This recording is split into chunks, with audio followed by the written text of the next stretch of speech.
ওয়ালাইকুম সালাম। কেমন আছো তোমরা দুজন? আলহামদুলিল্লাহ ভালো আছি, আপনি? আলহামদুলিল্লাহ ভালো আছি, আপনি কেমন আছেন? আলহামদুলিল্লাহ আমিও অনেক ভালো আছি। তোমার নাম কি? আব্দুর রহমান। জি। খুব সুন্দর নাম। তোমার নাম কি? ইসমাইল। খুব সুন্দর তোমারও নাম। তোমাদেরকে দুজনকে দুইটা দুইটা করে চারটি ইসলামিক প্রশ্ন ধরবো, তো উত্তর দিতে পারবা? ইনশাআল্লাহ।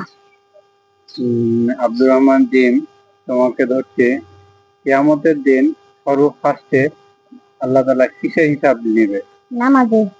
খুব সুন্দর উত্তর হয়েছে।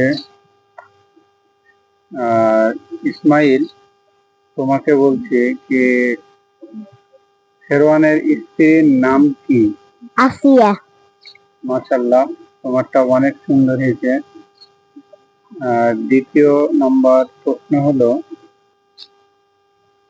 আব্দুর রহমান জিম, তোমাকে এবার প্রশ্ন করছি, মৃত্যুর পর আল্লাহ তাআলা মর্যাদা মানুষের কি জন্য বৃদ্ধি করে? সন্তানের দোয়াতে। মাশাআল্লাহ, সুন্দর হয়েছে। ইসমাইল, তোমাকে বলছে, আল্লাহ তাআলা পৃথিবী সৃষ্টি করার আগে সর্বফার্স্টে কি সৃষ্টি করেছে? কলম। মাশাআল্লাহ, তোমাদের দুইজনের উত্তর অনেক সুন্দর হয়েছে।